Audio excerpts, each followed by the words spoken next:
Welcome Rinat Strahlhofer. She's talking about We Are Not Sam. It's a global campaign taking on 5G technology, and I've got a personal connection to the 5G. It really bothers me. I work in Coburg, and there's a mobile phone tower, and for 5 years I've been noticing dead bees on the ground, and now this tower is getting bigger, and it worries me. Yeah. So, Rinat, would you like to tell us about your background to start with? I worked for the largest telco in this country, and I was part of a very select group of marketers that were responsible for rolling out the 3GSM mobile network. Yep. So at the time, what that did is it covered 98% of Australia, and it meant for the first time, Aussies were always on 3G. Having had worked in that campaign, what I came across was a lot of information about safety standards, and I started to question that. And it took me a long time from then until now to realise that I needed to do something about it. So I stopped many, many years ago working for that company, but when I heard the launch of 5G coming, I had already gotten information from the inside about how many dangers there are with 3G. So I felt like this was now my time to really come up with a marketing global campaign, which is my area of expertise, to really make people aware of what safety standards are really about. And that's what we're going to get into today. Yeah. So We Are Not Sam. What's the name mean? Okay, so back in 1989, what the telecommunications industry did is they looked at a military recruit and they said, oh, perfect, this 100 kilogram strong man is our ideal mobile phone user. And so what they did is they said, we're going to create a dummy, that's right, a dummy, plastic dummy who's made out of salt, water and sugar, and we're going to check how he reacts to mobile phone radiation. And since 1996, which is when this safety standard was incepted, we have only been testing on a dummy. So we're not testing on the body of women or children or different body shapes. So we're testing on the strongest group of mobile phone users in our society. And there are only 3% of mobile phone users that fit that category, which means 97% of us are not represented. And we call this campaign We Are Not Sam because Sam is the name of the dummy. He's a 6-foot adult male, hence Sam. So we've decided this is the perfect opportunity to raise awareness that there are no mobile phone safety standards. So how are we rolling out 5G when 97% of us aren't represented for how we're reacting to radiation, which is shocking, really. So what are some of the dangers on, for example, the health of children? Yes, so for example, when we're talking about this campaign, We Are Not Sam, what research has shown is, it's a Gandhi research, it was done at the University of Utah, you guys can look it up, and what they found is that children absorb up to 150% more radiation than this dummy Sam. So because we know that children's skulls are thinner and they've got more water retention, the radiation is affecting them at a far greater scale than that of an adult brain. And are there countries where they've rolled it out in, and what are the sort of health impacts on adults that have been? So we're talking like chronic illnesses, everything from infertility to cancer and worse. Yep. So what we're seeing is that these effects from radiation, they take years. It's not like, within 5 minutes you've got a disease. They accumulate over time. And what we're seeing is a lot more chronic illnesses, issues with people's sleep patterns and fertility, with cancers across the whole body. Dr. Charlie Teo, who's the top neurosurgeon in our country, and he's the one that said, Australia was the first country to put helmets on bikes and seatbelts in cars, and we need to be the first country that puts mobile phone safety standards in the right place. So what I was saying about the bees that I've noticed on the ground near, this was just a normal 5G tower, and now it just keeps getting bigger. When I realised that I've been researching 5G, and when I realised that the connection between that tower and the dead bees, I started writing letters to the Greens and environmental groups. I wrote to APANSA, which are the Australian Radiation Protection for Nuclear Safety Agency, and I was pretty disappointed in how they, I mean, most of these groups just either A, ignored me, I didn't get any response at all, or B, I was dismissed, even by a pantser. Like, I sent them photos of dead bees and a film of bees dropping dead with this is filmed in California, and they said that's not scientific evidence. So with the bees, I mean, what does that mean? Like, when the bees disappear, what does that mean? It means that we won't have seeds, fruits, vegetables. I mean, we will sooner or later cease to exist without bees. And we have this amazing image in our We Are Not Sam campaign of a girl holding a bee, because we have a responsibility to nature and wildlife and insects in our environment. And We Are Not Sam covers them as well, because nobody is testing on anything other than a 6-foot adult male. And we can see these bees are dropping. There's studies that are showing that bees are not returning to their colonies as a result of radiation. And we just keep rolling it out. And the interesting thing, I was just having a conversation the other day with a husband of a friend of mine, and he said to me, look, why are you even doing this? It's going to get rolled out anyway. And I said to him, like, really from my heart, I said, when my child asks me, why mum, did you not do something to stop it? I will tell him that I did. I did everything that I could. And I looked at my friend's husband and I said to him, what are you going to say? That you didn't bother doing anything because it was coming anyways? Yeah. And I just figure, like, if all these signs are around us, dead bees, children getting sick, chronic illnesses going up, Australia's standard for safety is 1,000 times higher than most other countries. And we're sitting back and taking it. And it's just, I don't know where this apathetic attitude is coming from, but if we don't step up and demand from our Panza and other such governing bodies that we need safety standards, that this stuff will get rolled out irregardless of how we are affected by it. Yeah, I mean, I think we do have power, and they are stopping the rollout in some countries, and even in Australia they're stopping it too. Like, I think Belgium, they've stopped it, in haven't Switzerland they? they've stopped, but in Australia itself, like, we are now at a critical point where we need more numbers.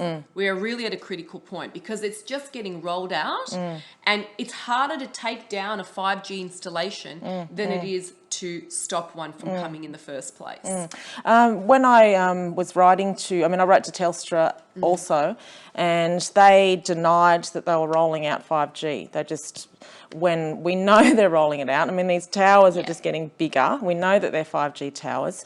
But when I spoke to Arpansa, they confirmed, they said, yes, they are rolling it out. They are doing it without our consent. Telstra is very clever in how they're going about the rollout, because they're putting it under the disguise of an update of a small tower, and they're putting it under the disguise of 4GX. Now, 4GX, if you see those advertised as, you know, upgrade towers 4GX, that is just the precursor to 5G. It's just going to amp it up later on, but for now they can get away with saying that it's not for 5G until they turn it on.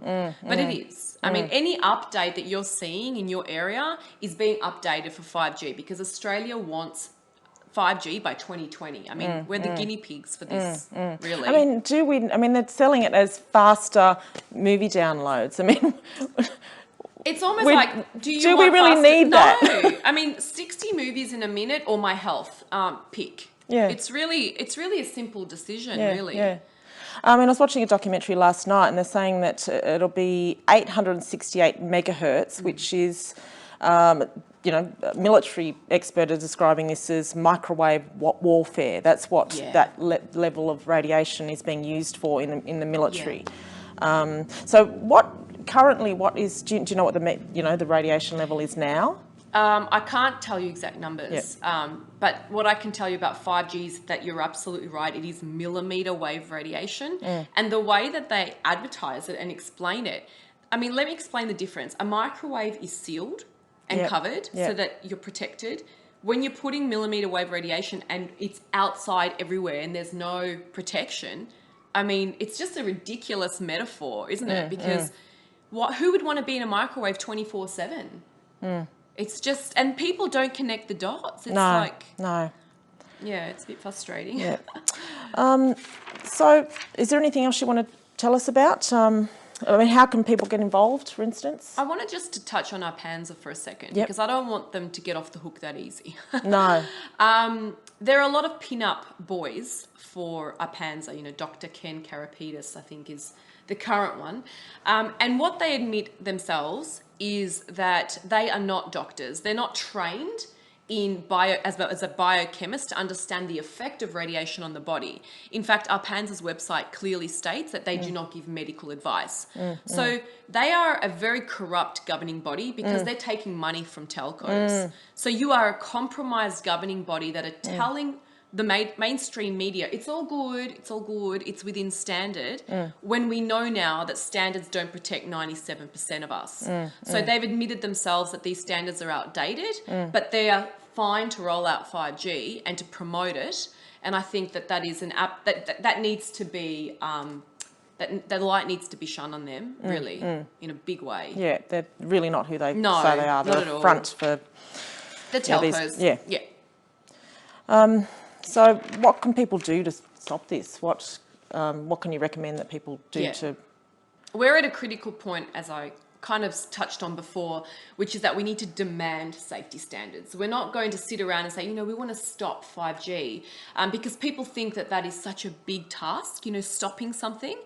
But if you can demand safety standards and push the governing bodies such as our Panzer, who are there to protect us, to actually do their job. That's what's supposed to be doing, That's aren't right. they? So we, as a collective with this global campaign, if we can share this in social media and within our communities, we can actually show the magnitude of this problem. It can become the new, you know, global campaign to really start demanding safety standards. And I think that when we as a collective start pushing for social change, that we can get there. But stopping something is further down the track compared to demanding a standard that really will expose that, you know, if they do the testing on children or on body shapes other than Sam, you know, this military recruit dummy, what they'll find is that these standards are flawed. And now the Chicago Tribune on August 21st released the most incredible article. They spent 18 months doing investigative journalism, and he's a Pulitzer Prize winning journalist, Sam Rowe.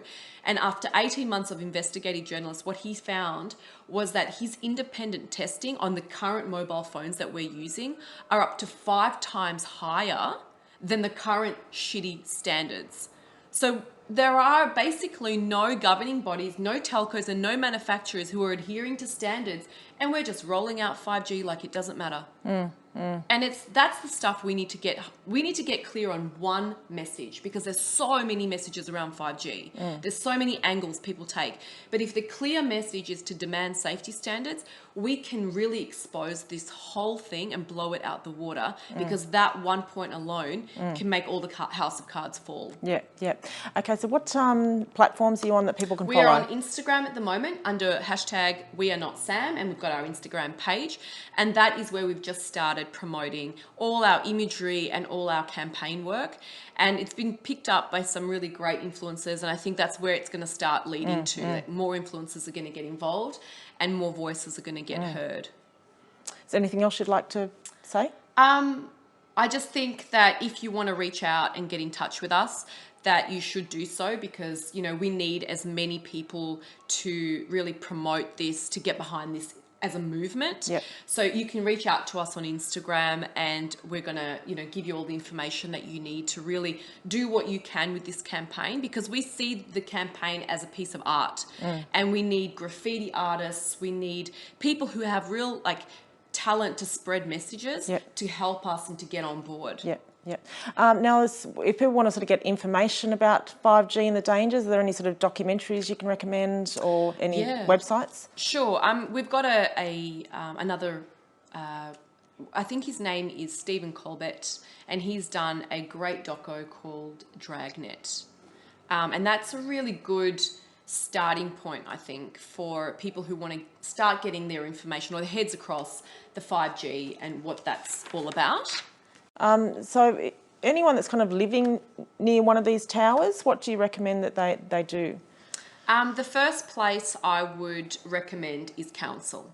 Yep. Everyone's got local councils. They're there to represent you, and they can if you give them the information so that they're aware of what's happening. And the thing about council is that they have to respond to anything that's risk of harm.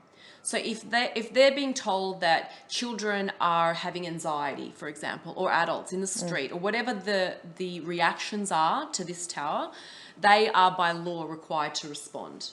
So my first point is to always start locally.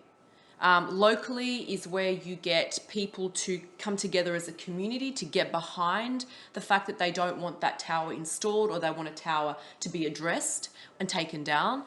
So that would be my first point of reference, is get together as a community, write what's happening in that street or suburb, and go and approach council. We also have this incredible community pack, which I can send you as a link, which will be on this YouTube video, and it gives you all the steps to do to really address the issues of stopping or preventing any further reactions to 5G. So can you tell us about smart meters and how they impact our health and the environment? Sure. So I guess to start with, as a visual, you've got to imagine like every 200 meters down a street, there's this box that's radiating this horrible radiation. And ideally what they want to see is your fridge speaking to your smart milk, speaking to your smart dairy farmer, speaking to your potentially smart ass. I don't know.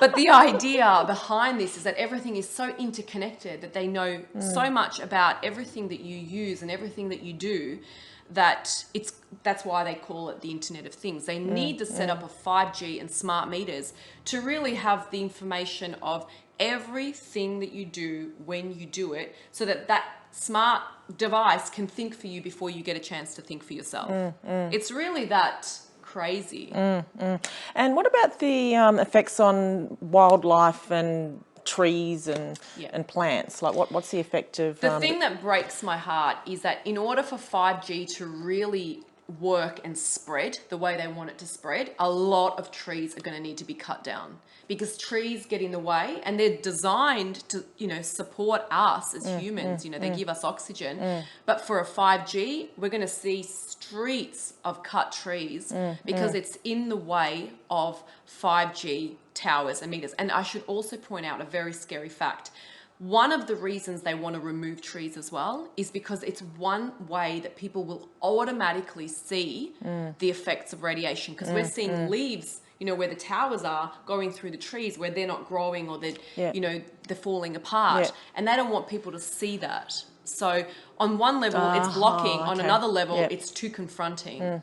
I mean, there's evidence of trees dying around these smart meters, isn't there? Absolutely. There's evidence of the towers and the smart meters really having an effect on our nature. And if we're really hurting the trees and the bees, where are we going to get food? Where are we going to breathe? Like, it's almost like, is technology so much more important than our well-being and planet?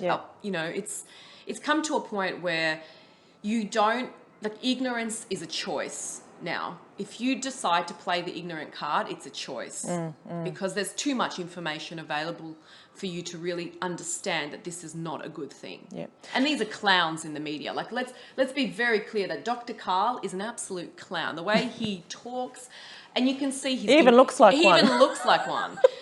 He really is bought by the telcos, and you can see that he's almost doing a sales pitch. He's not a real scientist. No, he's a sales pitch for 5G. He's a walking marketing campaign.